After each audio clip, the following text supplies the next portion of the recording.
جمعية الدعوة والإرشاد وتوعية الجاليات بمحافظة بدر.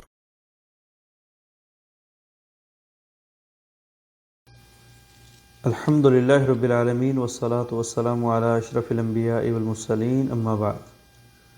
محترم سامعین و حضرات، قرآن مجید اللہ رب العالمین کی طرف سے نازل ہونے والی آخری کتاب ہے، اور اس بابرکت کتاب کا نزول ہمارے پیارے پیغمبر امام الانبیاء، سید الانبیاء، خاتم الانبیاء جناب محمد الرسول اللہ صلی اللہ علیہ وآلہ وسلم کی ذات پر ہوا۔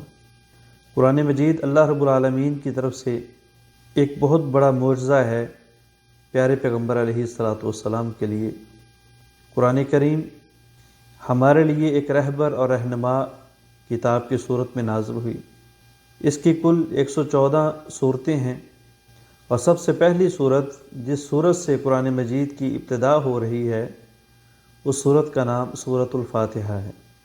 سورہ فاتحہ مکیہ صورت ہے، یعنی یہ ہجرت سے پہلے نازل ہوئی۔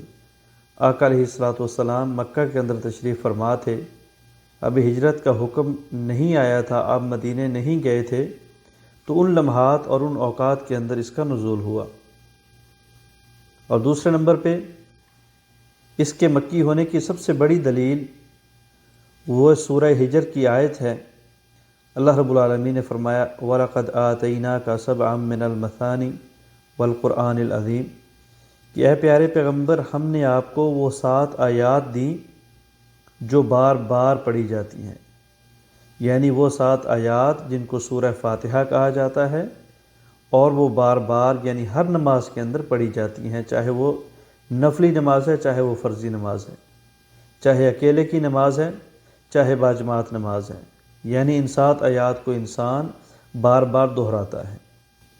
سورہ فاتحہ کے بہت سارے نام ہیں، جن میں چند نام آپ کے سامنے گوش گزار کر دیتے ہیں۔ سورہ فاتحہ کو فاتحہ اس لیے کہا جاتا ہے کہ اس سے قرآن مجید کا آغاز ہوتا ہے، اس سے قرآن مجید کی ابتدا ہوتی ہے۔ اور سورہ فاتحہ کو فاتحہ اس لیے بھی کہتے ہیں کہ اس سے نماز کی ابتدا ہوتی ہے۔ نماز کے اندر جس تلاوت سے انسان اپنی عبادت کو شروع کرتا ہے اس تلاوت کا نام سورہ فاتحہ ہے۔ اور اس سورت کا دوسرا نام ام الکتاب ہے۔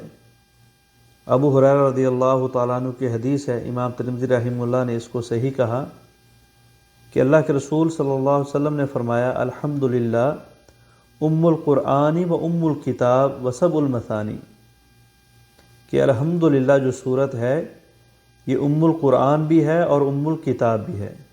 ام کا مطلب ہوتا ہے کہ ایسی چیز جس کے بہت سارے توابع ہوتے ہیں، جس کی بہت ساری شاخیں ہوتی ہیں، تو لہٰذا اس صورت کے اندر اللہ رب العالمین نے مرکزی طور پہ مختصر طور پہ پورے قرآن مجید کا خلاصہ بیان کر دیا ہے۔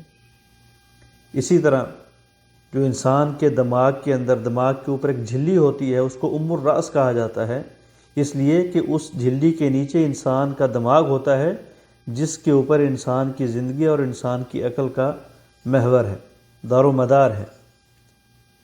اسی طرح جنگ کے اندر جو جھنڈا استعمال کیا جاتا ہے، علم استعمال کیا جاتا ہے، اس کو بھی کہا جاتا ہے، اس لیے کہ سارے کے سارے لوگ اس کے نیچے جمع ہوتے ہیں۔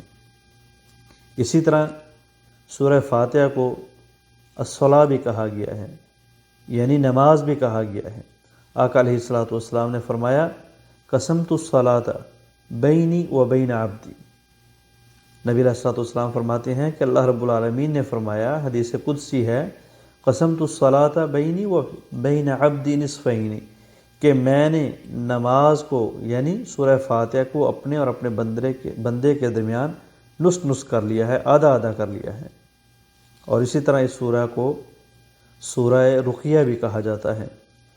ابو سعید خدری رضی اللہ تعالیٰ عنہ کی حدیث ہے، نبی علیہ الصلوۃ والسلام ابو سعید خدری رضی اللہ تعالیٰ عنہ کی حدیث ہے کہ جب ایک آدمی نے بچھو کے ڈسے ہوئے شخص کو سورہ فاتحہ کے ساتھ دم کیا تو رسول اللہ صلی اللہ علیہ وسلم نے ان سے فرمایا وَمَا يُدْرِيكَ أَنَّهَا رُقْيَةٌ، کیا تمہیں معلوم ہے کہ یہ سورہ دم ہے، یعنی اس کے ذریعے دم کیا جاتا ہے۔ تو بہرحال قرآن کریم کی پہلی سورت بڑی عظیم سورت ہے، اس کے بہت زیادہ فضائل ہیں، اس کی بہت زیادہ اہمیت ہے۔ اگلے ولاگز کے اندر اس بات کا تذکرہ کریں گے۔ اللہ سے دعا ہے جو کہا جو سنایا اللہ اس پہ عمل پیرا ہونے کی توفیق عطا فرمائے۔ السلام علیکم ورحمۃ اللہ وبرکاتہ۔